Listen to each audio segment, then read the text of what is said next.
Sí, bueno, ya estamos aquí en vivo desde la Ciudad de México. Estamos, como ya saben, aquí en Ligas Revueltas, levantando entrevistas, comentarios, ¿no? Conceptos con banda, pues, que conocemos más o menos, ya sea de la ciudad de Oaxaca o de otros lados.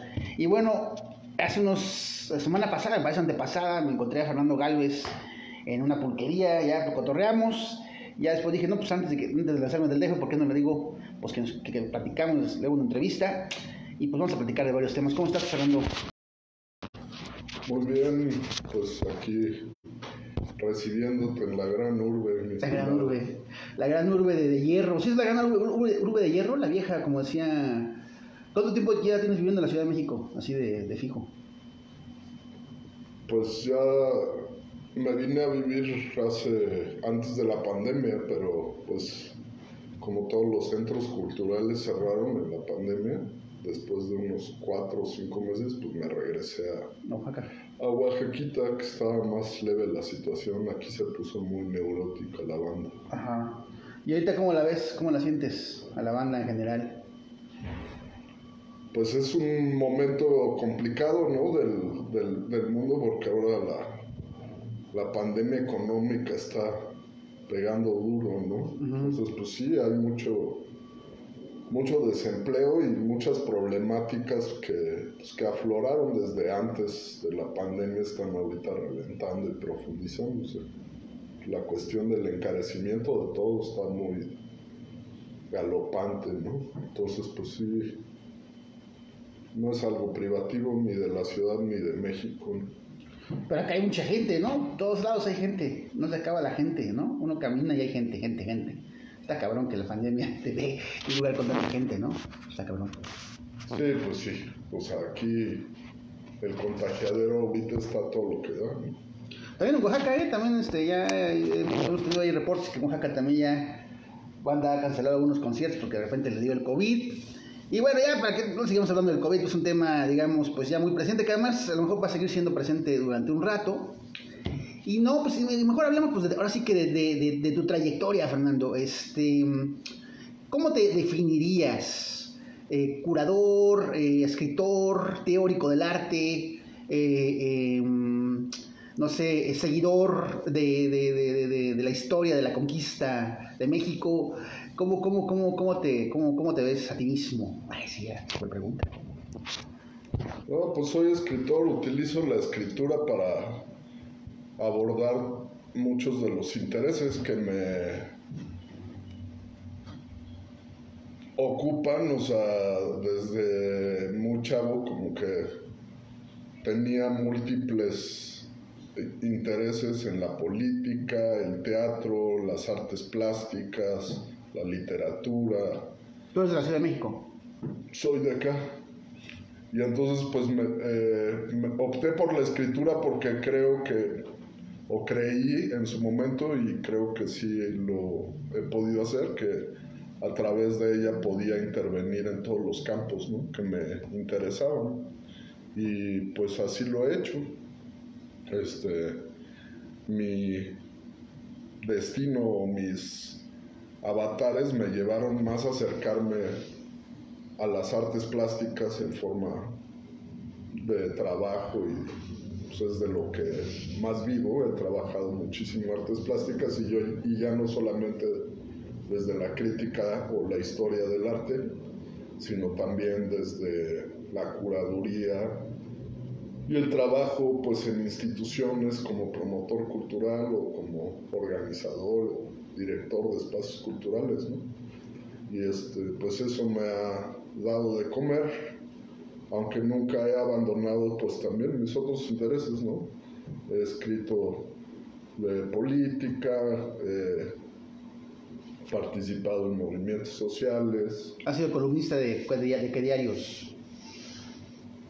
Pues más que columnista, he sido como tú, reportero, uh-huh, corresponsal. Sí he sido columnista en algunos y es colaborador en las secciones de opinión de La Jornada, El Universal, el Excelsior, El Desaparecido Nacional, el Milenio, Letras Libres, Revista de la Universidad, en fin, pues he estado en muchos medios. ¿Tú estudiaste, qué estudiaste? Yo estudié Letras Hispánicas. Letras Hispánicas en UNAM. En la UNAM. ¿De dónde viene, de dónde es tu familia? Porque bueno, tengo entendido que tu papá tiene como ahí una inclinación trotskista o algo así. ¿Puedes platicarnos de eso? Sí, mi familia es de acá, de la Ciudad de México. Sí, mi papá pues ha sido trotskista toda su vida y desde pequeño pues estuve metido en estos círculos de los activistas y politólogos cercanos a esa corriente ideológica, y pues en mi casa siempre vi a Adolfo Gili, Guillermo Almeida, Octavio Rodríguez Araujo. Son las gentes que pues frecuentaban a mi papá, formaron el Partido Revolucionario de los Trabajadores, el PRT, que lanzó a doña Rosario Ibarra de Piedra como candidata. En el 88, ¿no? 87, bueno, las elecciones del 88. Pues fue 3 veces candidata presidencial del PRT, en los 80s y luego en los 90s también. Y pues ¿Cómo se llama tu papá? Alejandro Gálvez. Alejandro Gálvez. ¿Pero qué significa ser trotskista? Así que para los que no sabemos qué pedo con eso. Pues mira, o sea, el trotskismo es la disidencia de la revolución rusa ante el stalinismo, cuando hay una desviación totalitaria por parte de Stalin de los postulados que habían impulsado la revolución rusa. Pues Trotsky, que era líder del ejército y formador del Ejército Rojo, pues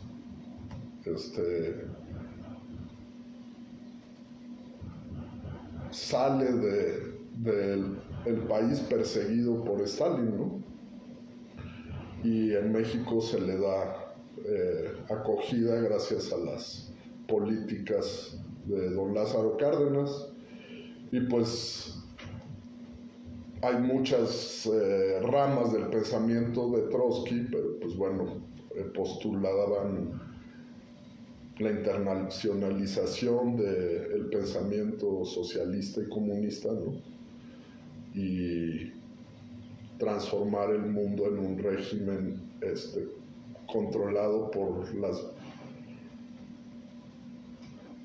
masas obreras, por el proletariado y no por el capitalismo como realmente hemos vivido, ¿no?, en los últimos siglos. Entonces, ¿tú, los trotskistas y los estalinistas se odian o de repente platican? Pues totalmente sí hay una confrontación, ¿no? Pues Stalin los masacró, ¿no? O sea, aquí por ejemplo pues llega, como te digo, Trotsky, o sea, una de las gentes de los círculos trotskistas, pues sigue siendo hasta hoy día, vive el nieto de Trotsky, Esteban Volko, papá de la escritora Verónica Volko. Y pues digo, él le tocó el asesinato de su abuelo, estaba en esa casa esa mañana, ¿no? Le tocaron también los atentados que realizó Siqueiros. Y pues él llega acá pues porque hay un exterminio de toda su familia cercana, sus padres, tíos. Fueron matando a toda la familia de Trotsky, pero pues no nada más a ellos, fueron millones de gente exterminada tanto en la Unión Soviética como en el extranjero por parte de los estalinistas. Voy a tener que... Vale. Sí, porque en la Ciudad de México hay muchos stalinistas, ¿no? Recuerdo, de hecho, hace años, hace como creo que en el mitin de desafuero de López Obrador, antes de que fuera presidente, que fuera candidato incluso de la presidencia, ahí por el foxismo, bueno, alguien llevó una bandera de Trotsky, no de Stalin. Eran oaxaqueños, güey. Eran oaxaqueños que llevaron eso. Y entonces Carlos Monsiváis dijo, Stalin no tiene lugar en este evento, en este lugar, en este momento, en esta plaza, ¿no? Y bueno, me llamó la atención porque creo que es como uno de esos dogmas, ¿no? Pues seguir venerando la figura pues de un asesino de masas, de un tipo que básicamente con la mano en la cintura exterminó a millones de personas, y las purgas en el Soviet, ¿no? En el Soviet supremo, ¿no? Continuas, la gente siendo expulsada a Siberia, los gulags, ¿no? Todo este horror que se vivió, la hambruna, y sin embargo, pues hay mucha banda que dice que Trotsky era pues acá la neta, y que era como un profeta, y que lo que pasa es que no lo comprendieron. La discusión, pues, está desde la época misma en que los personajes estaban activos, ¿no? Si tú ves la discusión, pues, realmente el Trotsky mismo y los trotskistas debatían en ese momento con ideas. Del otro lado no había más que pues un dogmatismo de quien tiene el control del poder, y se expresó en muchísimas formas, ¿no? O sea, por ejemplo, la traición del stalinismo al proceso que se estaba viviendo en España, al gobierno popular de la República Española, en la que había muchos stalinistas, pero también había pues ahí en ese caso, por ejemplo, una fuerte presencia del anarquismo, una fuerte presencia de otras corrientes del pensamiento de izquierda, y entonces pues Stalin los abandonó cuando pues ellos ya tenían el poder, ¿no? O incluso los traicionó, pues simplemente porque hubiese diferencias, y entonces él no tenía el control total, ¿no? Porque pues el partido comunista stalinista pues no era el que controlaba totalmente la revolución, ¿no? Y pues los dejó a merced de Franco y todo. Entonces pues se expresa en muchas maneras la discusión, y pues esa misma persiste hasta hoy día, porque pues también muchísimos, digamos, intelectuales, líderes de opinión de ese entonces y luego, pues eran stalinistas o trotskistas o anarquistas o de otras corrientes. Y pues por ejemplo en el campo del arte, pues acuérdate que Breton viene a México, firma una serie de manifiestos con Diego, pero en realidad eran Breton y Trotsky, y Diego presta su nombre, aunque sí participa de las discusiones y todo, y ahí pues hay una división, ¿no? Porque pues Siqueiros, totalmente stalinista, pues opera para que expulsen a Diego del Partido Comunista. Le va a echar bala, ¿no? A Trotsky, a su casa y todo el pedo. Exactamente. Incluso acaban en el tambo, ¿no? El tambo, Siqueiros, ¿cuántos estuvo el tambo Siqueiros? Como 3, ¿no? Y una de ellas es por lo de Trotsky. Sí, por lo de Trotsky. Bueno, pasando a otro tema. El arte, ¿por qué te interesa el arte? ¿Qué es el arte? Así que, ¿qué es el arte en sí en estos momentos? No, porque bueno, hay muchas. Bueno, de hecho, la vez pasada que coincidimos, me interesó un punto que dijo uno de los participantes en el evento que coincidimos, que decía este fotógrafo, decía algo así como que hoy el objeto artístico, o el artista muy preocupado por el objeto artístico, debe ser grabado todo, ¿no? La pintura, pero que nada más es como un asunto acumulativo, que nada más se produce arte, pero se produce sin un sentido de hacia dónde va o quién finalmente lo va a consumir. Entonces al final se cae como una autoimportancia del arte cuando eso no se refleja hacia la gente. ¿Tú cómo ves el tema? No, bueno, primero me preguntaste por qué me interesa el arte, ¿no? Uh-huh. Pues yo creo que ahí es una cuestión de una afinidad personal.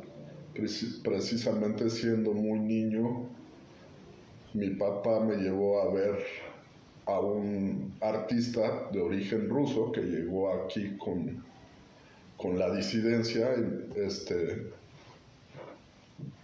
el hijo de Víctor Serge, el escritor maravilloso anarquista, que por cierto se acaban de publicar parte de sus diarios, que son fantásticos. Y es Vladi, el pintor, que en su momento dado es considerado como uno de los fundadores de la ruptura, ¿no? Y Vladi estaba pintando sus murales de la biblioteca Lerdo de Tejada en el centro de la ciudad. Pues yo tenía como 4 o 5 años y me asombró pues ver no solamente la potencia de los murales, el colorido, sino ver a un solo hombre parado en los andamios que hubiera logrado pintar una superficie tan inmensa, ¿no? Y entonces de ahí empezó mi pasión por el arte, mi interés, y ya nunca dejó, ¿no? O sea, de chico tuve otros 2 o 3 sucesos que también me marcaron, y ya nunca dejé de ver pintura, de querer ir a ver los museos, los murales, los programas de televisión, de arte y todo. O sea, se volvió así desde niño como algo pues, obsesivo para mí. Me gustaban muchísimo las biografías de Leonardo da Vinci, ver exposiciones y demás. Y pues yo creo que el arte, pase lo que pase, sea lo que sea, va a seguir existiendo, porque como es un lenguaje y es una de las maneras en las que el ser humano pues saca su sentir sobre la vida y muchas veces en el estado de crisis, ya sea personal, social o histórico, es cuando aflora más fuerte, pues porque hay una necesidad de sacar y de tener una catarsis, ¿no? Por eso los momentos así más fuertes de crisis históricas y de crisis culturales, económicas, sociales, guerras, conflictos, muchas veces son momentos de auge del arte, de la expresión cultural humana, ¿no? Y creo que pues eso va a seguir sucediendo, y yo por eso decía que en esa misma mesa que comentas, en la que fotógrafo expresaba esto, pues yo veo lo contrario, veo una explosión artística, veo que en este momento pues estamos cosechando también muchas de las batallas que se dieron en el siglo XIX y XX, en el sentido de que hay una libertad absoluta de expresión, y entonces hay expresiones de todo índole y estilo y posiciones estéticas, ¿no? Y claro que también hay mucho que va acompañando al propio sistema que estamos padeciendo, que es absolutamente monetarista, acumulativo, piramidal, elitista, clasista y comercial. Entonces también hay muchísimos artistas y muchísimos sectores del sistema arte pues que están totalmente encadenados a un sistema igual, ¿no? Pero eso no quiere anular o no puede anular la gran inmensidad de expresiones que hay en todos los campos, ¿no? Literatura, música, todo el mundo está haciendo, güey. O sea, el que tú y yo tengamos que andar vendiendo de puerta en puerta nuestros libros, que no quiere decir que no tenga valía lo que, digamos, eso lo determinan los lectores, no lo determina el mercado, ¿no? Entonces, el mercado puede mantenernos marginados toda la vida, pero eso no quiere decir que nuestra expresión sea inválida, porque pues no tengo que repetir casos, tú lo sabes, muchísimos marginados en su momento de vida, después han sido las cumbres de la historia de la literatura o el arte, ¿no? Dostoyevsky, Van Gogh, hay millones de ejemplos, esos serían, digamos, de los más emblemáticos, ¿no? Pero pues Kafka nunca ganó millones por sus cuentos, ¿no? Era reconocido en los círculos intelectuales donde se movía y tenía cabida, pero no fue un escritor exitoso, ¿no? En vida. Y sin embargo, pues, ¿quién puede esquivar a Kafka hoy día dentro de la historia de la literatura, ¿no? De la cultura humana, o sea, ya es parte de, es un adjetivo, de ¿no? nosotros, ¿no?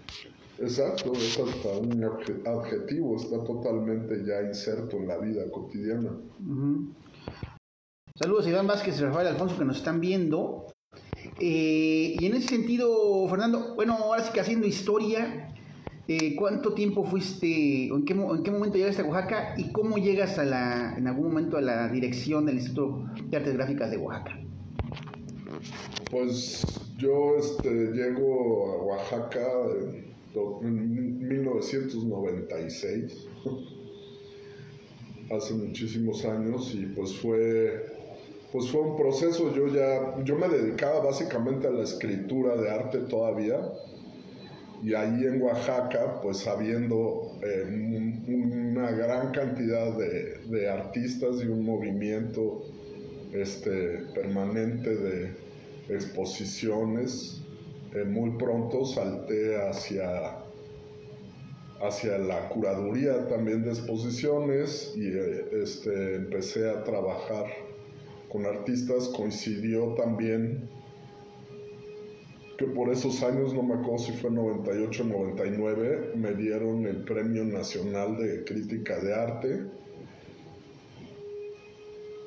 con un libro que yo había trabajado desde un año antes en el Centro Mexicano de Escritores con una beca que tuve, y entonces yo lo que hice con ese trabajo fue ligarme al mundo de Oaxaca, porque ya tenía planes de irme para vivir allá, y entonces pues entrevisté a todos los artistas de los cuales hablé, entrevisté a los directores de los museos, a los poquísimos críticos de arte que había, ¿no?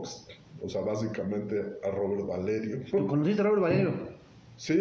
Órale. Fue mi amigo hasta que falleció. Nos llevábamos muy bien. Órale. ¿Y qué puedes contar de Robert Valerio? Que es como una figura ahí, digamos, abigarrada, ¿no? Del arte oaxaqueño. ¿Era tan crítico como lo dice su obra? Robert, para mí tenía una posición interesante, porque al no conceder en nada prácticamente, pues le permitía también una libertad de acción, y no tenía de ese modo ningún compromiso con nadie.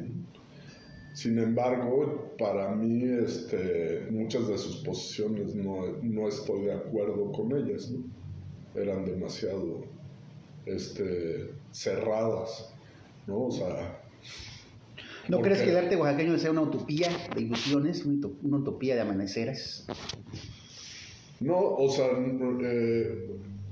para hacer su crítica de la fábrica de utopías, o para contextualizarla, él la extiende hacia el arte mexicano en general. Si tú te das cuenta, es muy crítico pues, del movimiento nacionalista, el muralismo, y todo lo mete en un mismo costal, y yo creo que las cosas son más matizadas que eso. O sea, de algún modo yo le decía a Robert que sentía que él estaba metido en los debates de esa época que acabamos de mencionar, que él parecía como que estaba metido en los debates de esa época, o en los debates, por ejemplo, de cuando aparece la figura de Tamayo, que pues, fue muy criticado por todo el sector nacionalista, y pues también con los que estaban ideologizados, ¿no? El taller de la gráfica popular, que estaban muy ligados al activismo político, y que muchos de ellos pues, estaban muy ligados al estalinismo también.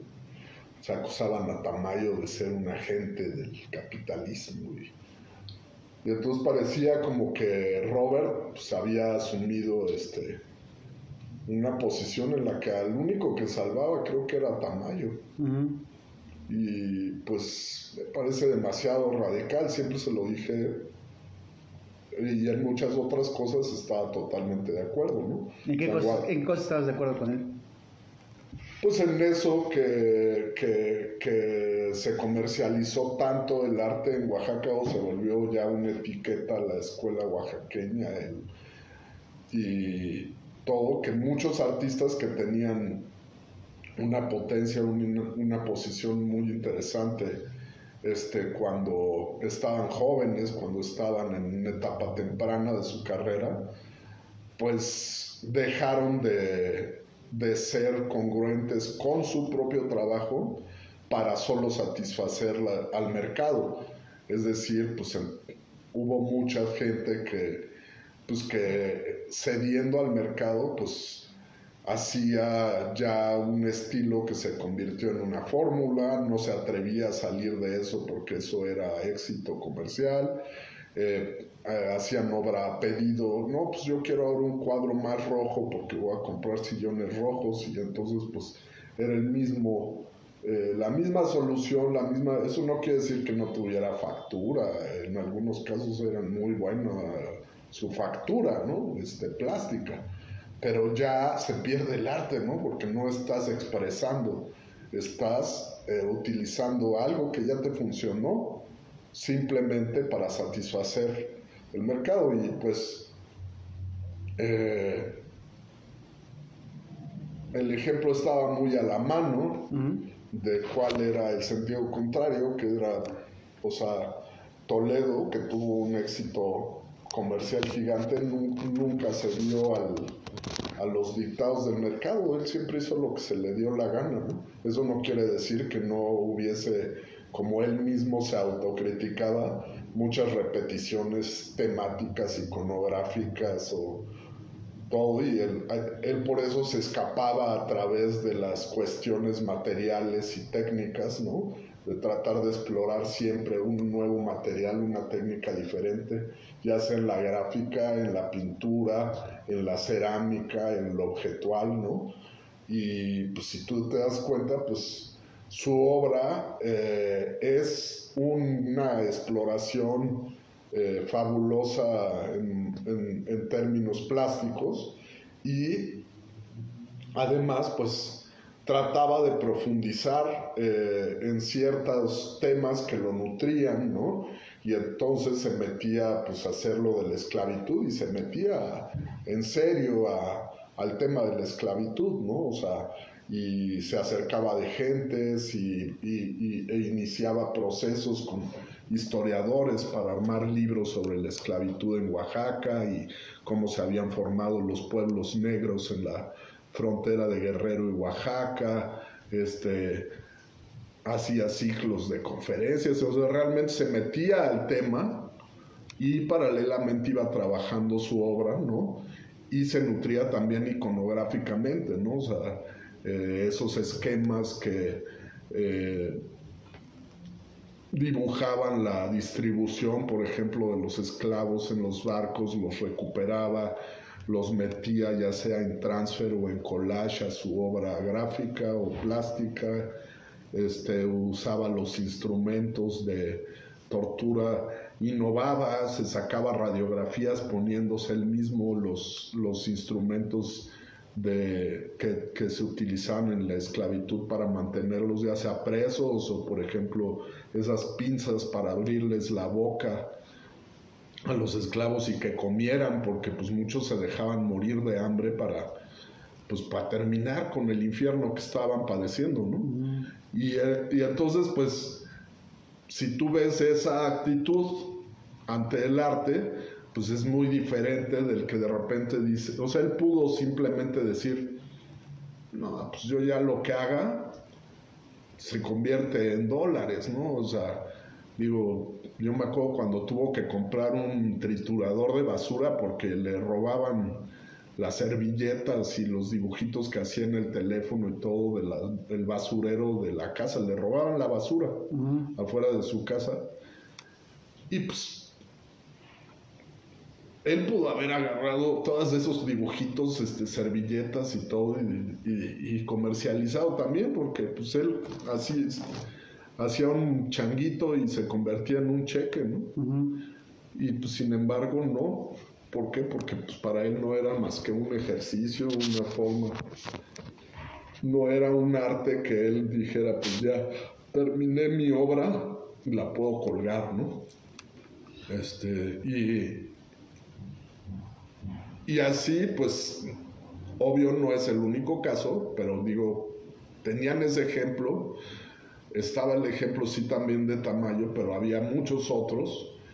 Y una gran mayoría optó por el mercado ciegamente, ¿no? Por esa comodidad. Y eso no quiere decir, pues, que viviendo y estando dentro de un mundo que se rige por las leyes del mercado, pues no participes de tal, ¿no? O sea, todos tenemos que entrar, insertarnos al medio laboral, todos tenemos que trabajar de otra forma, pero pues Toledo, por ejemplo, pues también toda su riqueza la socializó. Tú y yo trabajamos en sus instituciones y sabemos que esa es la parte bonita, y que también pues había cosas con las que cada uno podíamos tener diferencias, ¿no? De cómo manejaba eso. ¿Cómo fue tu encuentro? ¿Cómo recuerdas tu primer encuentro con Francisco Toledo? Pues mis primeros encuentros fueron entrevistas para ese libro que hice en el Centro Mexicano de Escritores. ¿Cómo se llama el libro? Se llama... es un libro que hice en el 94, entonces... Claroscuros en el arte oaxaqueño, o Claroscuros en el arte de Oaxaca, o algo así se llamaba. Te digo que ese fue con el que me dieron el Premio Nacional de Crítica de Arte, y pues eran ensayos, pero hice muchas entrevistas para desarrollar los ensayos. Entonces pues viajé varias veces a ver a Francisco, y pues fue muy amable, me recibió muy bien y me respondía todo lo que... Porque como que no le gustaba tampoco mucho las entrevistas, bueno, yo lo comprobé. Pues yo tuve totalmente el caso contrario en ese momento, ¿no? No solamente lo entrevisté para el libro, sino que aproveché los viajes y siempre le hice entrevistas dobles. Este es para el libro, y ahora vamos a empezar una para tal periódico o para tal suplemento cultural. Y pues siempre accedió, siempre fue muy interesante todo lo que él me dijo. Y pues claro que yo también hice investigación y me fui a Juchitán, por ejemplo, y entrevisté a muchas gentes que lo conocieron también en París, y entrevisté y aparte pues el Centro Mexicano de Escritores tenía un prestigio grande, y yo creo que por eso también eso me abrió las llaves, ¿no? Mis maestros eran Carlos Montemayor y Alil Chumacero, y pues en el Centro Mexicano de Escritores, que ya desapareció, pues eran las primeras becas importantes de la literatura o la escritura moderna, de los tiempos modernos, ¿no? Y ahí escribió Carlos Fuentes su primer libro de cuentos, Los días enmascarados. Ahí escribió Rulfo, El llano en llamas, y Pedro Páramo, con esa beca, ¿no? Ahí pues pasaron todos los escritores de esas generaciones. Yo creo que el único que no tuvo esa beca fue Octavio Paz, pero al principio los tutores era Alfonso Reyes, ¿no? Uh-huh. Entonces, pues, formativamente para mí fue importantísimo en materia de la utilización del lenguaje, pues tanto Chumacero como Montemayor eran unos sabios maestros miembros de la Academia de la Lengua, ¿no? Y aprenden muchísimo, y Toledo pues respetaba, yo creo que esa historia de ese espacio. Yo creo que por eso me recibió muy bien. ¿Y en qué momento le pediste chamba? No, yo nunca le pedí chamba, Bueno, porque fuiste director del Yagua, a eso me refiero. Ajá. No, él me lo ofreció. Yo, cuando ya me fui a vivir, después de hacer ese libro, ya me fui a vivir a Oaxaca. Yo me quería ir a vivir desde antes, pero como tenía que ir a las sesiones del Centro Mexicano de Escritores 2 veces a la semana con los maestros, pues no me lo iba a perder, ¿no? Y ya terminando el libro, pues sí me fui para allá. Y entonces yo dirigía un suplemento cultural en un periódico que era del gobierno, que se llamaba El Nacional. Y entonces éramos una dirección colectiva. Y hice un texto sobre una segunda o tercera versión de la exposición de Lo que el viento a Juárez, que hizo Toledo en el MACU, y que la hizo porque iba de gira Zedillo, que igual que López Obrador, Zedillo siempre se ponía con un retrato de Juárez atrás de él, ¿no? Uh-huh. Entonces Toledo le hizo una versión de esa exposición, y pues yo hice una crítica fuerte al gobierno de Zedillo y profundicé un poco en el mensaje de lo que le estaba lanzando Toledo, ¿no? Con esa exposición durante su gira. Que no era nada amable, ¿no? Al final. Pues no. Y entonces pues me censuraron ese artículo, y pues renuncié, porque ¿cómo me van a censurar si soy el director del suplemento? Uh-huh. Y entonces renuncié, y uno de los miembros de nuestro consejo editorial pues teníamos un consejo editorial muy fuerte, ¿no? Estaba Álvaro Mutis, estaba Sergio Pitol, estaba Poniatowska, y Monsiváis, y José Emilio Pacheco, porque nuestro suplemento se llamaba igual al que había fundado don Fernando Benítez, que fue el primer suplemento que Fernando Benítez hizo en algún diario del país. Fue en época de Cárdenas, cuando se funda el Nacional. Fernando Benítez hace la Revista Mexicana de Literatura, que era pues, un suplemento mítico. Entonces nosotros recuperamos ese suplemento. ¿Cómo se llama el suplemento? ¿El tuyo? Igual. Y entonces invitamos a gentes que hubieran participado de los equipos editoriales de los diversos suplementos que hizo don Fernando Benítez a lo largo de su historia, que pues, es el fundador de la Jornada Semanal, el fundador de muchísimos de los suplementos pues, icónicos, ¿no? El Sábado de 1+1, la Revista Mexicana de Literatura, que también pues estuvo en el Siempre, en el Novedades, y pues si bien al principio pues sus colaboradores pues eran su generación o una generación más vieja, Luis Cardosa y Aragón en la crítica de arte, Efraín Huerta, que escribía lo mismo de poesía que de cine, pues gentes de ese tamaño, ¿no? Y luego, pues el grupo que se forma alrededor de él, en el cual pues participan pues Monsiváis, José Emilio Pacheco, Paco Ignacio Taibo Bosch también en algún momento, Pitol. Invitamos a parte de ese grupo a hacer nuestro consejo editorial, ¿no? Entonces digamos que te censuran, ¿y qué sucede? Entonces yo voy a dialogar con Monsiváis y le digo que pues, renuncié y que me voy a ir a vivir a Oaxaca. Y entonces él me dio una carta cerrada para Toledo. Me dijo, oye, le puedes llevar una carta a Toledo, una carta cerrada, ¿no?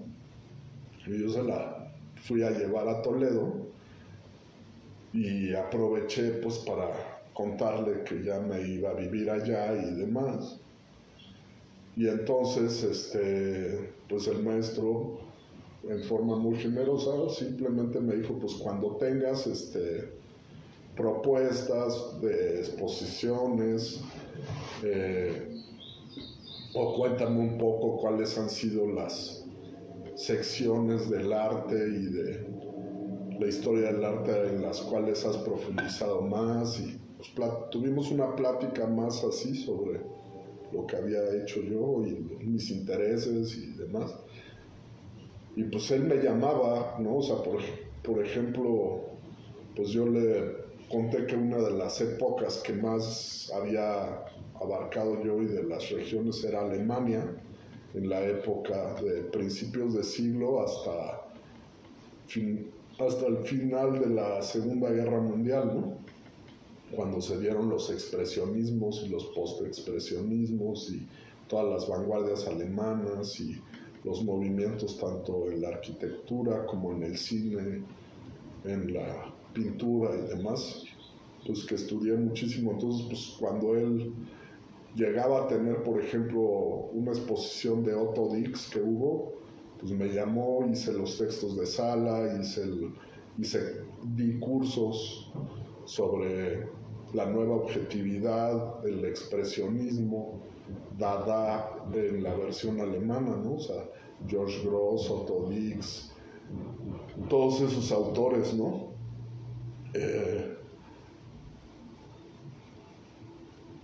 Y así o sea, me fue él acercando y yo también fui metiendo propuestas de exposiciones de artistas con los que trabajaba, algunos que también eran oaxaqueños, otros que eran oaxaqueños pero que vivían en México, se habían desarrollado y los conocí acá, como alguien con el que he trabajado toda mi vida, que es Demián Flores, ¿no? Con él hicimos algunos proyectos interesantes también, antes de entrar al Yago. Y pues así fue como inició mi trabajo con él, ¿no? O sea, era más bien como externo y le proponía proyectos, o él me proponía básicamente textos o mi opinión, cómo colgar determinada exposición o cosas así. ¿Y cómo surgió? Te dijo un día, no, pues ahí está libre la dirección, ¿quieres entrarle? Bueno, no, o sea, él me invitó a que lo ayudara a afinar la clasificación, profundizar y tal vez llenar los huecos de la colección del Yago. Eso fue primero. Como yo empiezo a ir ahí a la bodega a realizar, y poco tiempo después él se va a vivir a Estados Unidos. Que ya se iba a quedar allá, me acuerdo, no era como lo que se decía. Ajá. Pero creo que no estuvo ni un año, ¿no? O ni 6 meses. No, sí estuvo más de un año y cachito. Pero entonces cuando él se va, me habla por teléfono como a los 2 meses y ya me dice, oye, pues sáltate de lo de la clasificación, ya ven, te interesaría más bien ya estar como director, y pues le dije que sí. ¿Cuánto tiempo estuviste como director en el Yago? 5 años, más o menos. ¿Cómo los evaluarías? Muy interesante, es la escuela más importante de mi vida. Aprendí de todo. No es un trabajo de gestión artística tradicional. Yo era miembro de ProWax también desde antes de ser director del Yago, y por lo tanto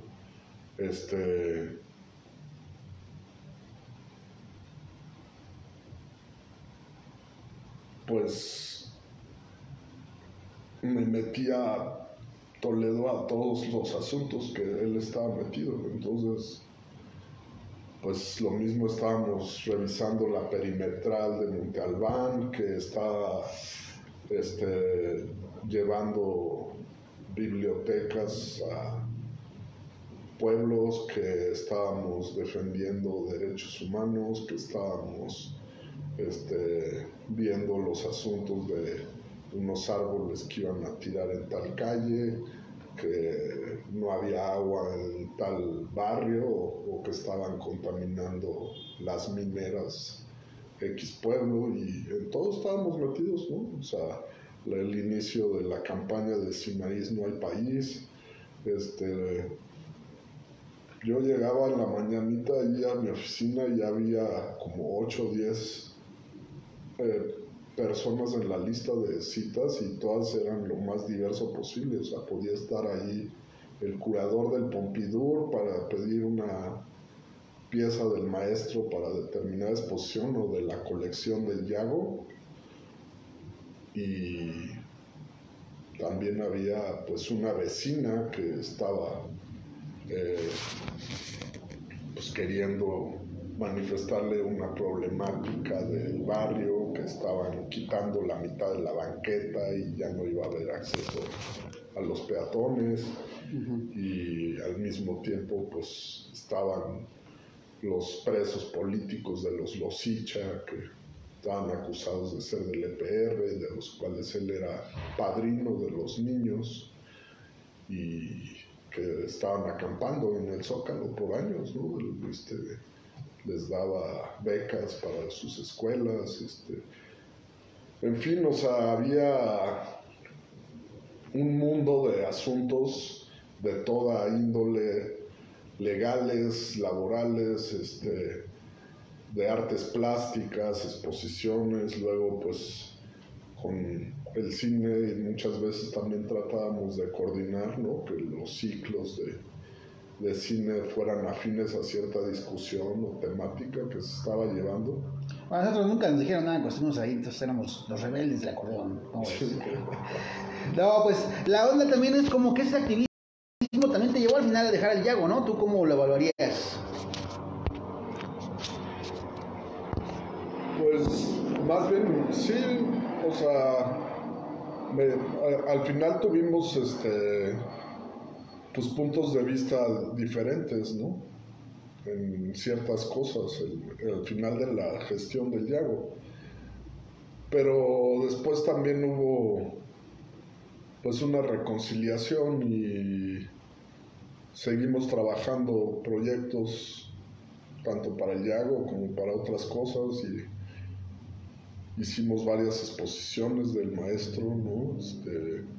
Pude hacer su última retrospectiva de gráfica en el extranjero, en Washington, un año antes de que falleciera.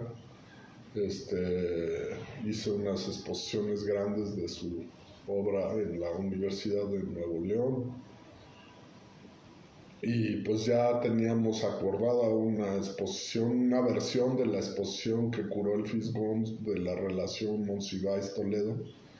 La adaptamos a Oaxaca y la teníamos acordada para el MUPO, y en eso falleció, ¿no? Y ya estábamos a mes y medio de la inauguración, por lo que se llevó a cabo la exposición, y hasta ahora ha sido la única exposición grande, importante que se le ha hecho al maestro, junto con la exposición de grabados, de 25 años de grabados en la Galería Juan Martín, que hice con su hermana Graciela, los textos y demás. Pues no ha habido más exposiciones así grandes de él, ¿no? O sea, está esta que se hizo sobre su relación con la foto, pero no es una exposición, digamos, individual y todo. Se expuso en San Ildefonso y creo que ahora está en Guadalajara o algo así. Y pues eso es extraño, ¿no?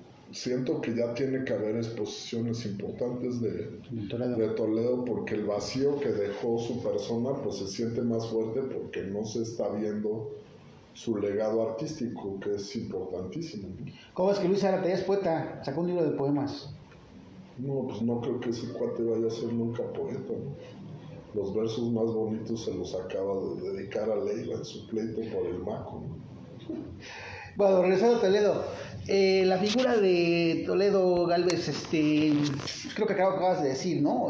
Parece como gigante, como un antes y un después. Yo pues como chambeando ahí en el Pochote, ¿no? El tiempo que, como 2 años y medio, en la programación, pues siempre ya como, bueno, estaba yo también muy chavo y pues siempre sí he tenido como un pedo con las figuras de autoridad. Entonces a mí siempre me cagaba que a Toledo siempre lo trataran como el divino, hasta decían que era nahual y que se convertía en animal en las noches, ¿no? O sea, sí, ahí la banda lo amaba así súper cabrón. Y entonces, pero al final, cuando muere, y además no solo cuando muere, sino cuando vive, él crea esto que comentas, ¿no? Este circuito cultural en la que generaciones yo creo que de oaxaqueños, pues nos vimos incentivados, identificados, formados, ¿no? El Yago, el Pochote, el Centro Fotográfico Carlos Bravo, el mismo Centro de las Artes de San Agustín. Pero tal vez el error de Toledo, no sé si el error, sino tal vez no había otra manera como de hacer las cosas, era como que todo lo concentró en él, ¿no? En su figura, digamos, pues sí, de caudillo cultural, porque eso es lo que yo creo que al final fue, para Oaxaca específicamente. Y entonces al concentrar todo esto en esta vertiente, pues cuando muere, pues parece como que el asunto como que no sé si se desfonda, pero sí como que se pierde o se extravía o se digamos, se pone un poco grisáceo. ¿O tú cómo ves el tema? Pues sí, realmente sus instituciones, muchas de ellas tienen tal fuerza que pues siguen dando cosas, ¿no? Pero pues esta parte del activismo, pues efectivamente no hay ninguna figura que le dé seguimiento, ¿no? Con esa visión, ni dentro ni fuera de sus instituciones en el campo del arte, sino parcialmente, ¿no? Porque sí hay gentes que hacen una labor interesantísima, ¿no? Como Mario Guzmán, no solamente con su activismo gráfico y los grupos que va formando y todo, sino que pues va y arma talleres en los pueblos y deja dinámicas y procesos, ¿no? Y hay artistas que forman o han formado siguiendo el ejemplo de Toledo instituciones, pero nadie ha tenido esa visión como tan amplia, ¿no? O sea, está Demián Flores con la curtiduría, que pues ya está muy inactiva la curti porque él se regresa a vivir a México, pero pues que sigue teniendo su trabajo con las generaciones que forman el Seminario de Arte Contemporáneo, ¿no? Permanente, que es pues una escuela, ¿no? de ideas sobre el arte contemporáneo. Está también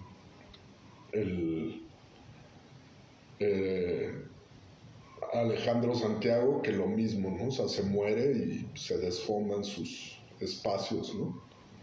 Entonces no hay por un lado como continuidades, ¿no?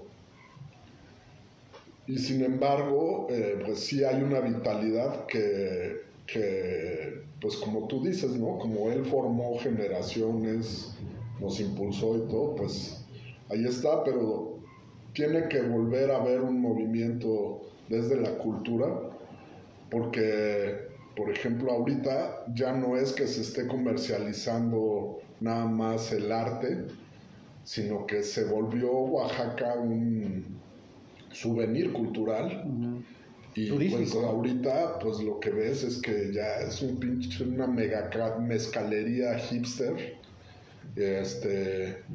Y pues sí, pues muchos de los artistas, o sea, se han dedicado nada más a hacer bares, hoteles, restaurantes, a Hotel boutiques. hincharse de billete, ¿no?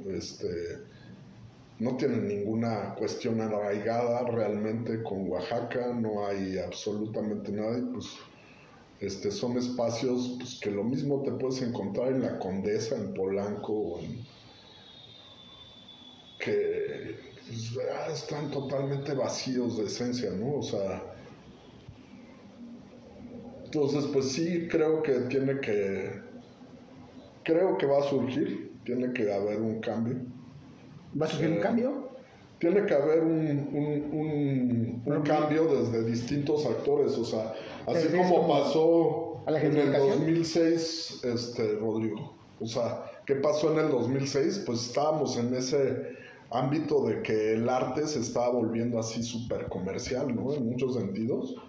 Y de repente, madre, o sea, irrumpe un movimiento social y salen desde todos lados actores artísticos, colectivos, individuos con una fuerza creativa y que se habían muchos formado gracias a esas dinámicas que se habían hecho de distintas maneras, porque no es nada más Toledo, ¿no? O sea, Toledo empieza en Juchitán, ¿no? Con la Casa de la Cultura, y Tamayo, aunque solamente pone el Museo de Arte Prehispánico, pues él lo pone casi como un salón de clases, ¿no? Y les dice, volteen a las formas estéticas de nuestra raíz. Y al mismo tiempo impulsa el taller Rufino Tamayo ya independiente de la universidad, ¿no? Entonces eso genera que empiece a haber un movimiento, ¿no? Y Toledo se acercó a ese movimiento y ya luego empezó muchos años después con las instituciones de la ciudad de Oaxaca. El Tamayo es del 72 o 74, ahorita se me fue, creo que 72. Y el Yago es del 88. O sea, pasaron muchos años para que él empezara a armar su circuito, ¿no? Y pues realmente sí, todo eso pues tiene ríos de invisibles que uno a veces no concientiza. Entonces yo, por ejemplo, pues de todos los artistas gráficos que aparecieron con el stencil y las pintas y los hojas volantes, los carteles que pegaban y todo durante el movimiento del 2006, que muchos son fuertísimos, muchos son hoy día pues actores determinantes de las artes plásticas de Oaxaca y tienen presencia en México y en el extranjero. Muchos se formaron pues viendo exposiciones, muchos se me han acercado y me dijeron, no, es que yo vi los caprichos de Goya que montaste en el Yago y puta, me cambió la idea del arte, y de ahí me empecé a clavar a ver libros en la biblioteca y me metí en otro canal, ¿no? Otros me dijeron, no, pues nosotros aprendimos a hacer stencil en los cursos que dio el grupo Suma, que son los abuelitos del arte y stencilero en México, ¿no? Y que cuando hicimos las exposiciones de Suma y dimos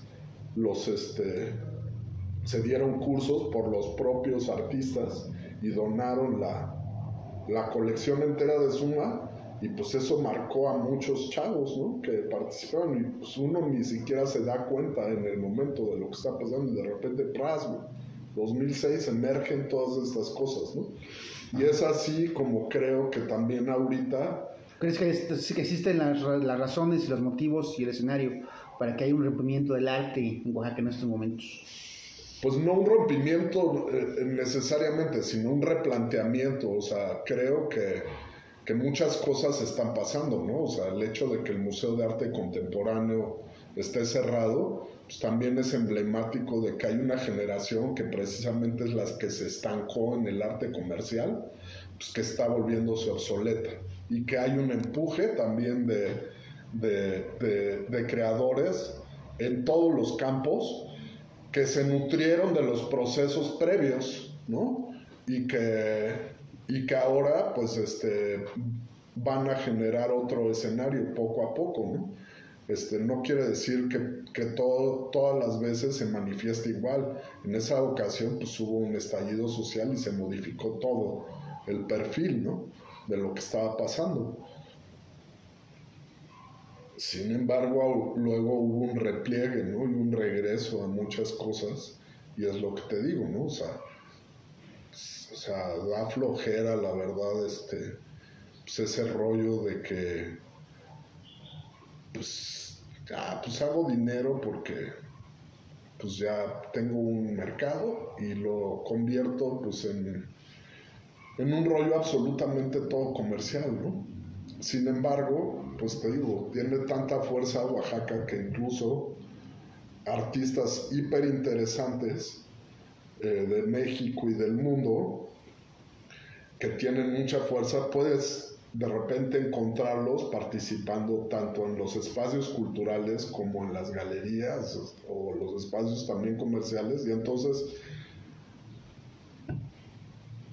por decir algo, ahorita pues vamos a llevar una exposición de Daniel Lezama para una nueva galería, ¿no? Es un espacio comercial. Pero tú vas a poder ver una super exposición de Daniel Lezama en Oaxaca, sin necesidad de a fuerza venir a ver la exposición que acaba de inaugurar en el Museo de Arte Moderno, que a mí me parece una de las exposiciones de pintura más importantes de mi generación, ¿no? O sea, Daniel es un creador poderosísimo, ¿no? Polémico, sus temáticas son muy fuertes, ¿no? ¿El de dónde es? Es de aquí, de México. Pero, ¿de qué generaciones o cuántos años tiene, o como para los que no están muy enterados sobre su obra? Debe de tener más o menos 50 años, ¿no? O sea, es de mi generación. Y pues es de la generación de Demián Flores, es la generación de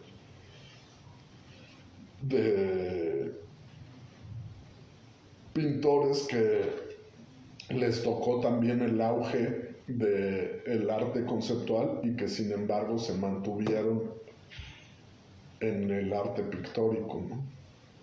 Entonces, para mí es una gran exposición, eso lo determinará el público, pero también... ¿Y cuándo llega a Oaxaca, a Oaxaca? Ahora, a finales el 21 de julio creo que se inaugura. Ok. En ese sentido, pues bueno, el arte, tú conoces que el arte es también puede ser, bueno, lo fue en el 2006, ¿no? Es un arma contra digamos, el totalitarismo de lo comercial, de la venta de identidad, ¿no? Que parece que mucho... Bueno, estamos en Oaxaca, ya estamos en plena Guelaguetza, ya viene y todos están así como muy emocionados y bienvenidos los turistas, pero pues ahora los turistas son un chingo y pues todos siempre gastan en dólares y todo se vende ya pues mucho más caro, y a eso le sumamos la inflación actual. Pues ahorita Oaxaca no sé, es como un pinche voladero de precios, ¿no? Y de cuestiones que pues, la gente local pues no puede pagar, y de repente pues vemos que en la calle alguien puso ahí un letrero de fuck you gringo, ¿no? Pero ni siquiera como en inglés, sino como se escucha, fuck you gringo. Entonces tal vez en ese sentido el arte es esto, ¿no? Es también la manera de protestar y de exigir y de decir estamos aquí, ¿no? ¿Tú crees que la banda esté tan ansiosa y tan, no sé si ansiosa, pero sí tan caliente como en el 2006, tan próxima o sea, plasmar las cosas en las paredes, o que tal vez esté más ahorita adormilada, más como que, bueno, sí, a mí también me gusta esto de, vamos a formar parte de esta gentrificación y vamos a hacernos también, ¿no? Y a volver nuestras casas Airbnb y vamos a ir con la corriente. ¿O tú cómo ves el tema? O sea, ¿ves la rebeldía que había en el 2006 o puede que esta rebeldía pues ya esté más dispersa, ¿no? Yo siento que es un momento de tránsito a nivel global. Uh-huh. O sea, siento que no es una cuestión que podamos hablar así, nada más Oaxaca. O sea, creo que estamos en un momento en el que, pues, al llevar al mundo a una crisis ambiental, ecológica, como la que estamos viviendo, y al estar el sistema en una de sus crisis fuertes socioeconómicas, político-económicas, de reconfiguración de los poderes a nivel global, o sea, estamos en un momento muy tenso, por un lado, ¿no? En el que pues vemos cómo hay una polarización entre dos bloques por un lado Occidente, Europa y Estados Unidos y demás, y por el otro lado China y Rusia y un sector del tercer mundo, ¿no? Y pues obvio, o sea, se manifiesta claramente la crisis de Estados Unidos y de los europeos, viendo que China va a ser o es ya la superpotencia por encima de ellos, y que el modelo que desarrollaron en su momento y la dependencia también de materias primas y de producción que generaron con un modelo que pues productivamente trasladó todo hacia esos países, en específico a China, para que le saliera más barato al capitalismo la mano de obra y la producción en general, ¿no? Pues ahorita ya reventó, ¿no? Reventó porque tienen un conflicto político serio, pero al mismo tiempo son hiperdependientes, entonces no se pueden pelear al 100 como hicieron las bravuconadas esta semana de que la OTAN endurece su posición y vamos a acotar el poderío de Rusia y China y no sé qué y no sé cuánto. Pues sí, güey, y te cierro toda tu planta productiva de todo, porque hasta McDonald's produce, en China tiene plantas, de producción allá, o sea, es impresionante cómo trasladaron realmente todas las fábricas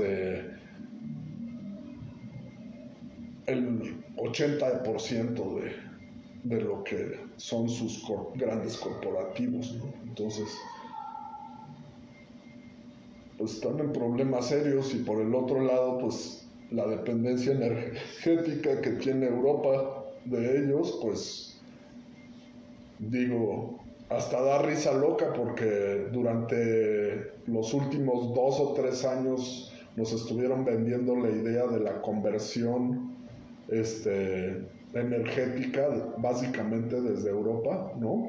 Hacia las energías limpias y la mamá del muerto y todo, con un paradigma falso, porque no tienen la capacidad de hacer esa transición, ni todavía inventan los métodos para desligarse, ¿no? Porque a final de cuentas, en prácticamente todas las formas tienen dependencia de la energía eléctrica, del gas, del petróleo y de la gasolina.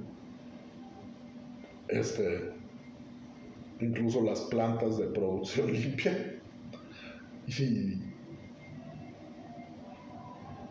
de repente, pues ahora están los pinches europeos, o sea, Alemania, la gran potencia capitalista de Europa, está regresando al carbón, a la más sucia de las energías, o sea, ya ríete de los gases del petróleo, ¿no? O sea, los gases invernadero producto del carbón van a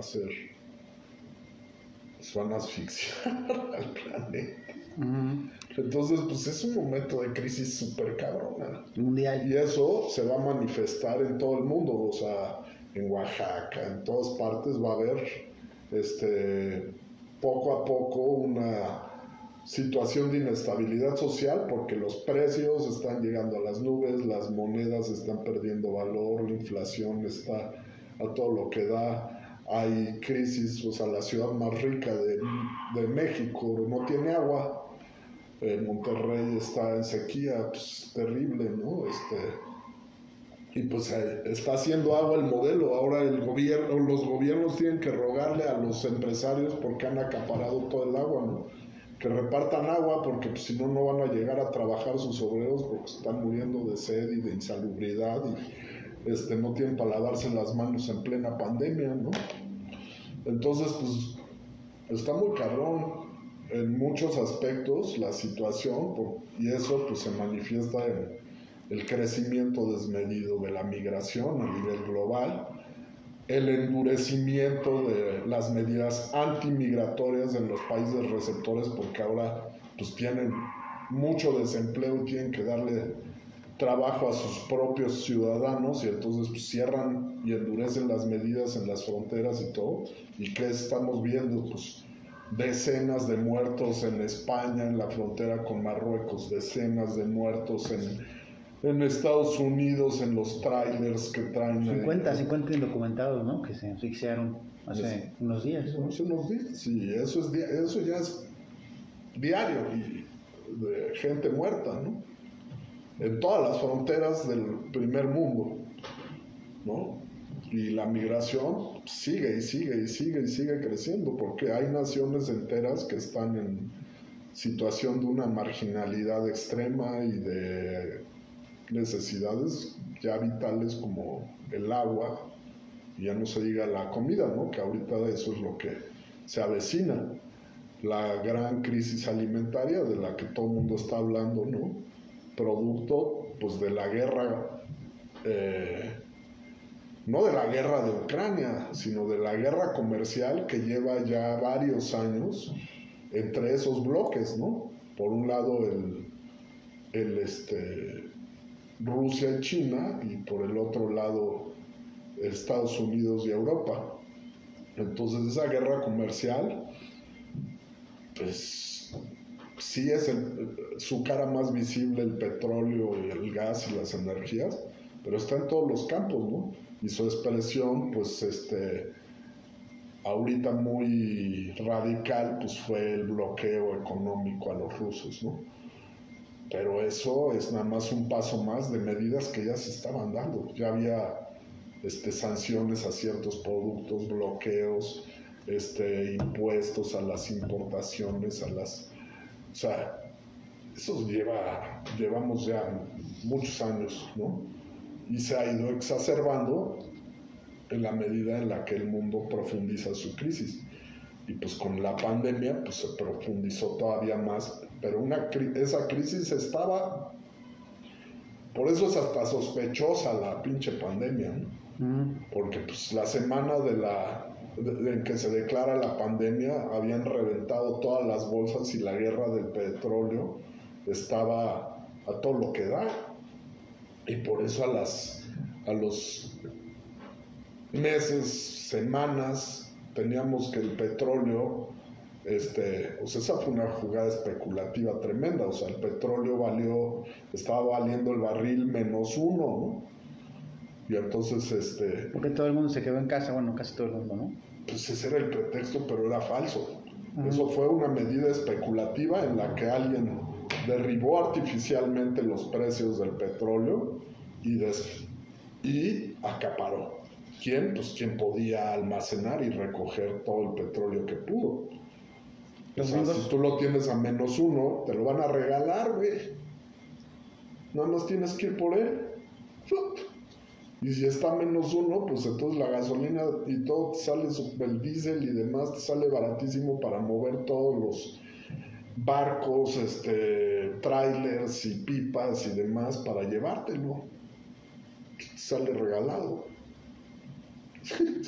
¿quién se lo llevó? Pues yo digo que sí, o sea, los gringos están mucho detrás de esa operación. Pero también los gringos ya no tienen mucho petróleo, ¿no? También por eso están en Venezuela, ya está, le dieron ojos bonitos a Maduro, ¿no? Ya para mí Maduro está como echando romance con ellos.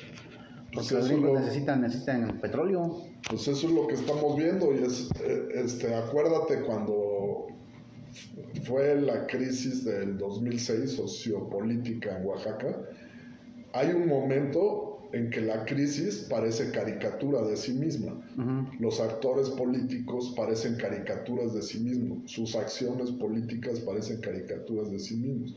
Y eso es lo que vimos también ahora, ¿no?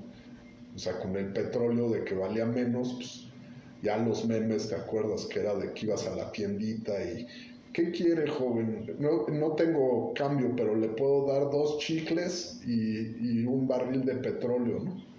Pues porque a ese nivel estaba la situación y al mismo tiempo, pues las declaraciones de los políticos y todo en torno a la pandemia, en torno a la crisis, en torno a los conflictos, pues eran ridículos, ¿no? Y siguen siendo. Entonces, pues sí es un momento, creo, de transición global. No sé si a algo peor. ¿Tú eres optimista o no?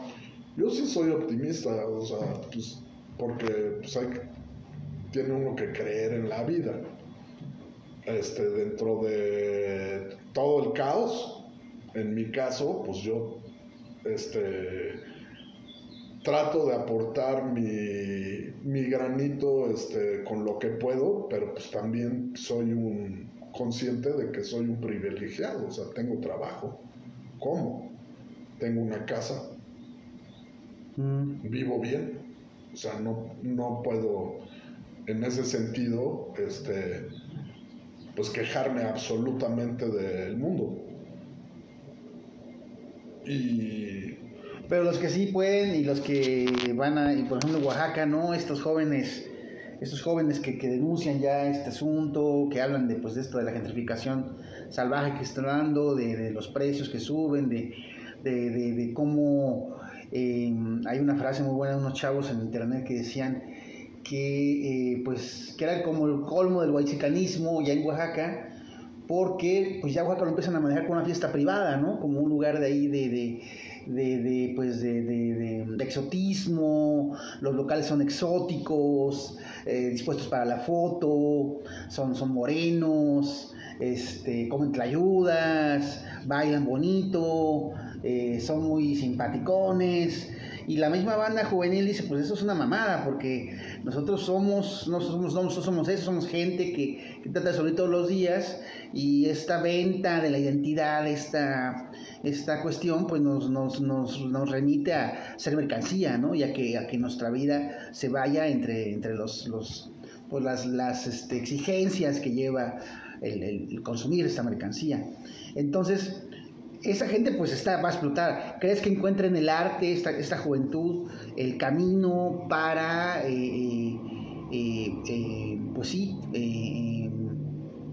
manifestarse, para hablar, para gritar, para encarar, para decir no más, para decir no queremos esto? ¿O tú cómo ves la situación?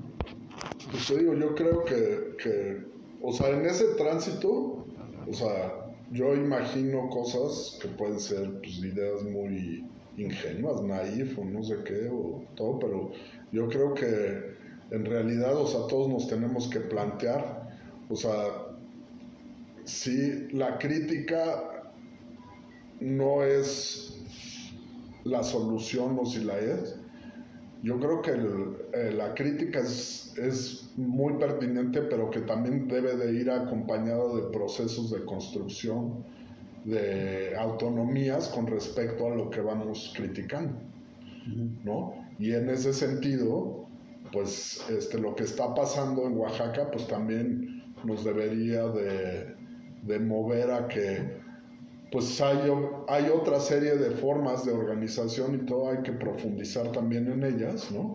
Y entonces, que no son nada más el regreso al campo, a la milpa, a la producción, para salirnos de los mercados, que es una parte, pasa por eso, porque es un estado eminentemente campesino, ¿no? En los que muchos de los que están colaborando tanto en el circuito estrictamente turístico como artístico, pues dejaron el campo y las comunidades para insertar precisamente en los espacios que critican.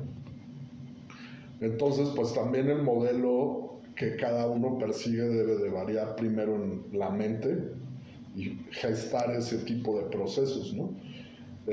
Pues también el otro día te platicaba, por ejemplo, de que estamos haciendo este tianguis de gráfica. Pues,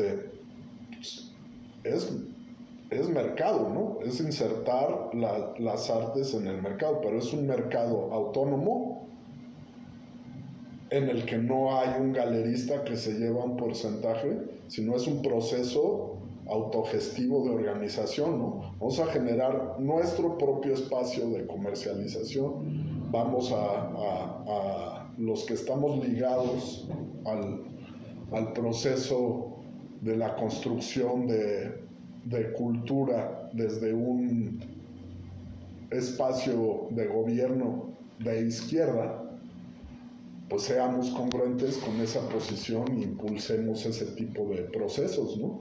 Entonces, pues te digo, ese fin de semana de la última zurda gráfica, pues teníamos, yo creo que fácil había en el tianguis unas entre 8,000 y 10,000 obras de arte, entre lo que estaba expuesto en las mesas y lo que traían los talleres, los colectivos y los artistas en sus portafolios. Y se va generando un espacio, ¿no? O sea, tenemos, por ejemplo, un chat con todas las personas que van participando desde los talleres o que llegan a los stands. Y pues te vas dando cuenta cómo se están multiplicando estas iniciativas de tianguis, de espacios, ¿no? Como fue en su momento el tianguis del Chopo. Y que ya son procesos autogestivos, ¿no? Y que de algún modo pues rompen las inercias. Yo creo que en Oaxaca va a funcionar también mucho de esos modelos, y eso es en tanto generas e impulsas un modelo organizativo ya mayor, ¿no? Y políticas públicas y sociales que logren también romper con todas estas cosas, ¿no?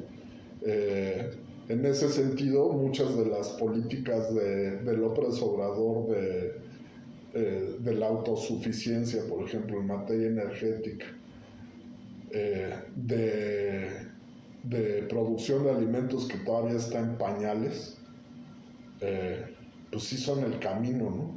La cuestión es ver si hay los equipos y la imaginación política para realmente lograrlos. Creo que en materia energética ahí van, poco a poco, pero en materia agrícola apenas van empezando, ¿no? Y eso pues es la alimentación, la soberanía alimentaria, que en este contexto de crisis global es central, ¿no? Pero así también deberíamos de pensar, por ejemplo, la soberanía en materia de salud. Estamos dependiendo de las pinches vacunas que nos mandan, de los medicamentos que nos mandan los corporativos, que lo que quieren es una sociedad eternamente enferma, porque ese es su mercado de consumidores, ¿no? O sea, ese es su ámbito. Entonces, los medicamentos de la industria farmacéutica pues ya no están diseñados para aliviarte, están diseñados para que te enfermes toda la vida, ¿no? O sea, para quitarte los síntomas inmediatos y hacerte crónicas esa u otras enfermedades, ¿no? Entonces, pues esos modelos también tienen que pasar, pues son cambios súper profundos. ¿Que están pasando muy rápido o que están pasando lento? ¿Que van a pasar lento? No, están pasando lento. ¿No? Es como, pues varios pensadores han dicho que este es un periodo de inestabilidad que empezó desde hace ya tiempo, que se empezó a manifestar ya de forma muy grave en la crisis del 2008, pero que iba a tener una serie de turbulencias y profundización de las situaciones de crisis en todos los ámbitos del quehacer humano y de la situación del planeta, que iba a ser prolongado hasta que encontráramos los modelos. O sea, En materia de salud pasa porque eso es el modelo que están enseñando las universidades. Los programas de estudio prácticamente los dictan, para gran parte del mundo, los dictan las universidades norteamericanas. Y las universidades norteamericanas viven los institutos de investigación médica norteamericanos, institutos de salud norteamericanos viven del patrocinio de los grandes corporativos farmacéuticos. Entonces, ¿qué te van a enseñar? Entonces tú puedes decir, pues este cuate es un médico súper chingón, sí, en un modelo totalmente obsoleto, porque es un modelo de consumo, no es un modelo de salud. En ese sentido, con todos los que estamos platicando, ya llevamos un rato platicando, pues digamos que el arte es lo que siempre se dice, ¿no? El arte no se come, el arte no se vive. Bueno, sí se vive, pero no se come. O sea, el arte no se come, pues no puedes hacer arte y comértelo y cumplir con tu proceso de alimentación. Entonces, en este contexto, como lo que acabas de narrar, de pues ya como de esta turbulencia permanente económica, social, de un rompimiento del orden mundial que no va a cambiar, que no se va a ir a ningún lado, que al contrario está siendo más crónico. El arte es una respuesta para la gente, es una respuesta para manifestarse, para gritar. ¿Para qué sirve el arte en esos escenarios tan turbulentos, tan desastrosos? El arte nos sirve para todo y para nada. Para todo, porque nos sirve para hablar de todo. Tú puedes hablar de todo, desde la poesía, desde el cine, desde la gráfica, desde todas las temáticas que atañen al humano. Nada humano le es ajeno al arte. Y en ese sentido, pues nos sigue sirviendo desde para enamorar a una mujer que nos gusta, hasta para estar tristes por esa misma mujer el día que se fue. Nos sirve para expresar nuestras frustraciones sociales, políticas. Nos sirve también para expresar nuestros triunfos que podemos tener en materia profesional, o en materia histórica, o en materia política. O sea, esa es la libertad que nos regalaron el empuje de los artistas a lo largo de los siglos, que pugnaron por una expresión ya individualizada, ¿no? En la cual pues el individuo humano pudiese liberarse del patronazgo y decir lo que quiera en el estilo que quiera, ¿no? Pues son procesos. Hablábamos hace rato, te hablaba yo de Vladi, ¿no? Pues Vladi llega aquí con su padre como perseguidos del estalinismo, después de peregrinar por Europa, donde nadie les da asilo, llegan a acogerse a las políticas de Lázaro Cárdenas. Finalmente,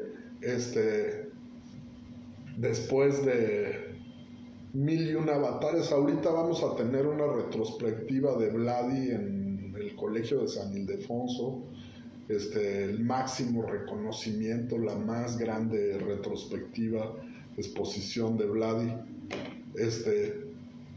Son ciclos, cómo van cambiando las cosas, y las discusiones en ciertas cosas se parecen, en otros sentidos son muy diferentes. Y pues el arte nos sigue sirviendo para pensar, ¿no? O sea, Vladi pensó mucho en las revoluciones. Los murales se llaman las revoluciones y los elementos, y es una reflexión a eso: los procesos de transformación, cambio, ruptura, revolución, las revoluciones de independencia latinoamericanas, la revolución rusa, la revolución mexicana. Todas estas procesos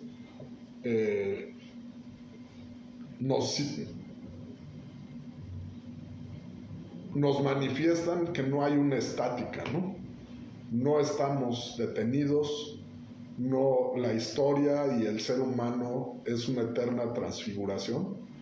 Y pues si bien estamos en una de las más graves crisis mundiales, ahorita estamos en la Ciudad de México, que es uno de los problemas más complejos de la humanidad, ¿no? ¿Cómo manejas estas megalópolis de veintitantos millones de humanos concentrados en un lugar que requieren agua, servicios, vialidades, transporte, cuando ya está saturado? La solución que se le ha dado, pues, que es basada en el American Way of Life, pues no sirve, ¿no? O sea, si tú quieres tener tu coche y yo el mío y todo, pues como decía Eduardo Galeano, ¿no? Pues entonces imagínense, Pekín va a ser un estacionamiento, porque pues no caben tantos coches para tantos millones de chinos, pues tampoco de mexicanos. Está colapsado. Entonces el modelo tiene que cambiar. Eso es lo que ahorita se va manifestando, pero todavía tenemos una parte de nuestra mente en que hay que transformar nuestra realidad y tenemos otra parte de nuestra mente atada como a un vicio, ¿no? Así como los que son adictos al mezcal, pues nosotros, o a la coca o al no sé qué, pues somos adictos a que nuestra idea de mi coche individual, mi consumo de mis tenis nuevos, aunque pinches tenis todavía te sirven los anteriores, o el capitalismo fue haciendo, por ejemplo, que todo lo que era autonomía o todo lo que es autonomía se fuera destruyendo, ¿no? El capitalismo no quiere que haya un güey que sepa hacer guaraches, porque no puede ser que un hombre no le compre calzado a las grandes marcas Nike y de calzado, ¿no? El capitalismo no quiere un pescador que puede sacarle al mar o al río alimento. Quiere un pescador que trabaje adentro de un barco de una corporación enlatando atún para la gran empresa, ¿no? El capitalismo no quiere pequeño campesinado. Nada o sea, y si tú te das cuenta, en lugares como Oaxaca, hace 50 años, 80 años, o sea, no hace tanto, los hombres de las comunidades y las mujeres de las comunidades tenían un gran espacio de autonomía, porque se construían sus casas, se construían se elaboraban su vestimenta, elaboraban su calzado, sus sombreros, sembraban su comida, criaban su ganado.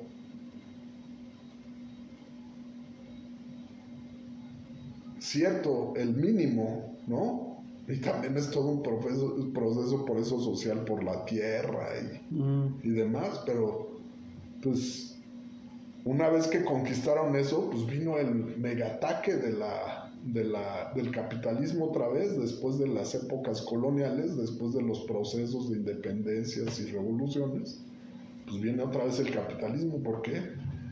Para insertar a todas esas poblaciones y todo como mano de obra y como consumidores, ¿no? Pero pues en lugares, te digo, como Oaxaca, hasta hace mucho,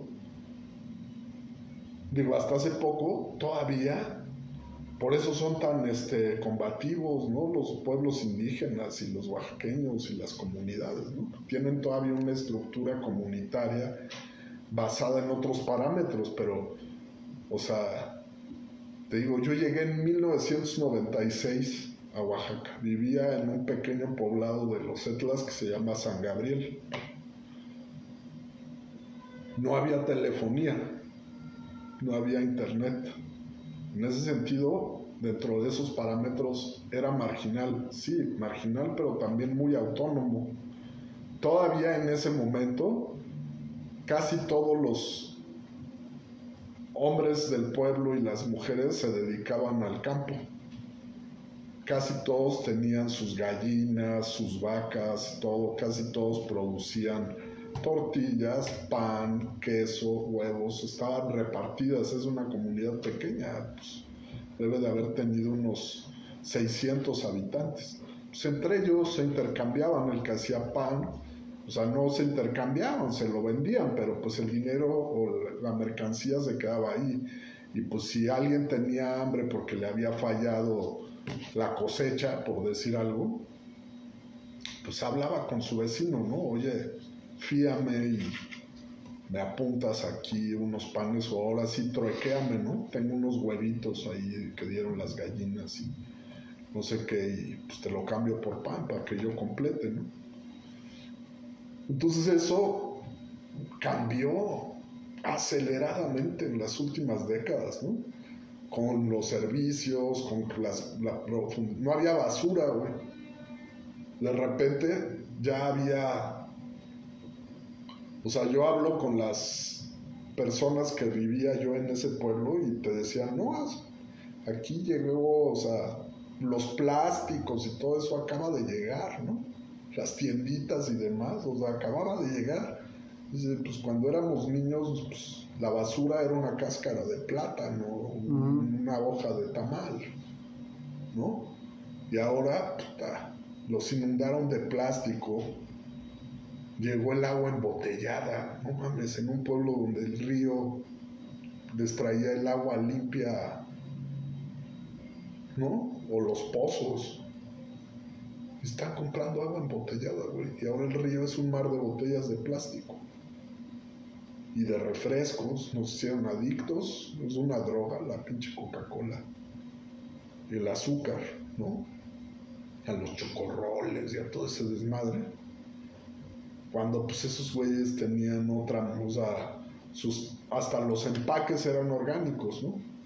Eran hojas de alguna otra cosa, ya sea de maíz o de plátano o de otras plantas. Con eso envolvían sus dulces tradicionales, sus alimentos, sus barbacoas, sus cosas, ¿no? Y eso pues valió gorro, ¿no? En muy poco tiempo. Entonces pues ahorita ya se está llevando un extremo, como dices, pues ese gran salón de bodas con mezcalería hipster en la que ya ahorita se convirtió la ciudad de Oaxaca, ¿no?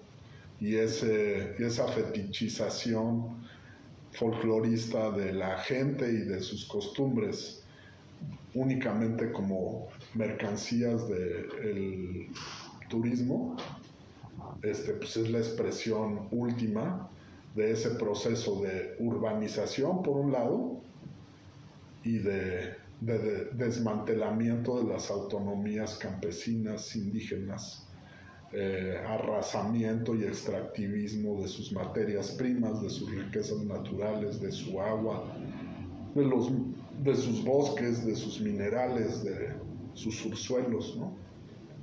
Y pues luego pues viene la parte gentrificación, turismo, exotismo, ¿no? Y pues es desesperante, es triste, pero pues, han habido respuestas, sigue habiendo respuestas y van a haber respuestas desde todos los campos. Cuando hay arte que manifieste esas cosas, ahorita por ejemplo, ¿no? Que por primera vez se adoptó una legislación en la que se acepta a los pueblos negros o de origen africano como la tercera raíz de México. Apenas hace un año dices, no mames, llegaron hace 500 años, ¿no? Apenas hace un año se les reconoce sus aportes pues, cotidianos, culturales, sociales a nuestro país, ¿no? Eso en Oaxaca pues derivó en una campaña artística chingoncísima. O sea, es de las mejores cosas de arte que se vieron en Oaxaca en los últimos años, ¿no? O sea, no sé si a ti te gustaron, a mí me gustaron mucho. ¿Cuál? Pues esos grabados en la calle, pegados, en torno a la esclavitud y en torno, pues, que son de los colectivos y los mismos movimientos que se siguen expresando, ¿no? Había unas piezas poca madre que estuvieron, pues, ahora que fui en Semana Santa estaba tapizado de cosas de esas. Y pues es un modo en el que, ¿por qué? Pues porque esos artistas gráficos fueron los que fueron a formar, llevaron las prensas, dieron los cursos en las comunidades negras, tanto de Guerrero como de Oaxaca, ¿no? Y pues siguen en la temática, siguen expresando la problemática, siguen manifestándose, o sea, es increíble, pero nos estamos manifestando contra el racismo cuando ya es todo un pinche negro presidente gringo. A ese sí le digo pinche negro porque pinche Obama, ¿no? Bueno, ese ya no estuvo muy políticamente correcto, pero bueno, ha sido una conversión, digamos, profusa. Y bueno, ya para ir concluyendo, pues ahora sí que, bueno, ya lo dijiste, ¿no? Tú eres una persona que le gusta el optimismo y que donde ves, donde otros ven una puerta cerrada, tú ves una oportunidad. Ay, si no es cierto, no. ¿O cómo ves el futuro? ¿O podrá como seguir importando plantearse un futuro cuando, digamos, pues el futuro está claro que va a estar de la chingada y que la hora es que está de la chingada? ¿Tú cómo lo ves en ese sentido en el campo del arte? Los artistas están tomando nota de esta gravedad, o siguen empecinados en vender, en producir en un mundo pues que ya no existe. ¿Tú cómo lo mides? Lo veo como realmente se ha movido la historia y se ha movido la humanidad, pero también se han movido muchos de los inmensos procesos de lo que es la naturaleza y el universo. Las grandes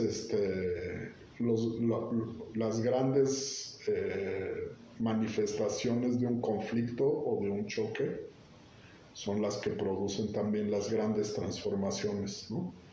Desde el Big Bang, pues es una explosión, ¿no? Pero esa explosión va caminando sistemáticamente hacia un nuevo orden, hacia un proceso creativo, ¿no? A una reconfiguración del espacio-tiempo. Eso en la naturaleza, y lo mismo sucede en la historia de la humanidad. Suena paradójico, pero el conflicto es la fuerza motriz de las megatransformaciones en la humanidad.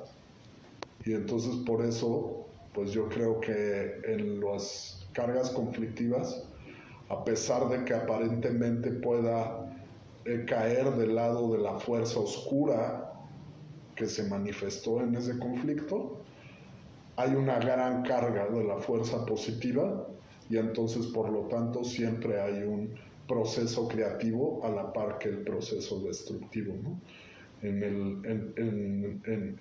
el caso también de lo que estamos viviendo ahora, es que se agotan modelos, se llega a la decadencia, y eso genera conflicto, caos, y abre los espacios para ese reordenamiento, ¿no?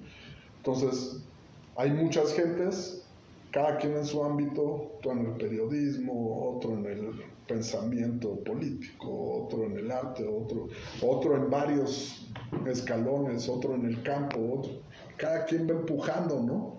Para mejorar la condición de él, de su familia, de su núcleo, de su pueblo, de su país, de su sociedad, de su espacio profesional, de su materia de trabajo. Cada quien va empujando.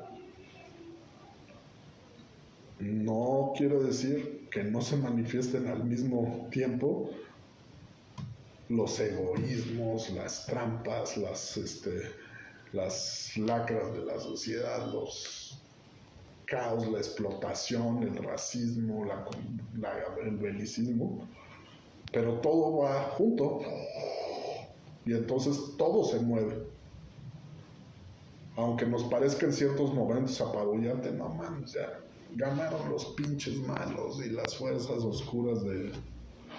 Siempre hay un espacio en el que también, o sea, tú tienes chance de hacer 1000 cosas maravillosas en la vida también, y las haces, y las vives a diario, si no ya se te hubiera quitado las ganas de seguir, ¿no? O sea, lees libros increíbles, conoces a actores, ya sea científicos o políticos o incluso pues comerciantes, gente de todos los ámbitos, ¿no? Día a día, y muchos te dan cosas que te sirven a ti como ser humano para desarrollarte en la vida diaria, para escribir tus novelas, para escribir tus reportajes, para desarrollar tus posiciones ante... Entonces, conforme va avanzando la situación, pues uno tiene que ir tomando decisiones, ¿no? De su forma de vida, de con qué, si profundiza o no su aporte, hasta dónde te quedas, cómo estás viviendo, en qué medida eres tú también culpable de lo que estás criticando. Y así, o sea, en ese sentido, pues es por el cual creo pues, en los procesos artísticos, sociales, históricos, ¿no? Va, pues gracias Galvez, gracias Fernando Galvez por aquí recibirnos en tu casa para esta plática, para Liga Revueltas. Últimas, algo más que agregar. No, bueno, ya no hablamos del descubrimiento de México, es un tema también en el que Fernando es muy ducho, ¿no? De hecho yo en un viaje a Etla de 45 minutos, que había ahí un tráfico terrible, por los 45 minutos me los pasé escuchando a Fernando Gales en la radio, hablando sobre la conquista de México, y dije, no mames, este cabrón, que aguante, pero bueno, ya no es tiempo de hablar sobre eso. Pero tú, ¿cómo ves el tema, esto de España nos tiene que pedir disculpas o no? Pues yo creo que sí, o sea, los reyes son unos vividores de las... O sea, siguen viviendo de lo que se llevaron de las colonias, ¿no? Y aparte, pues, el modelo del capitalismo español que se ha venido a implantar a México parece una continuidad del gran marquesado del Valle de Oaxaca, que fue el gran modelo capitalista de la colonia que instauró Hernán Cortés, ¿no? Ok, va. Pues gracias a ustedes. Nos seguimos viendo.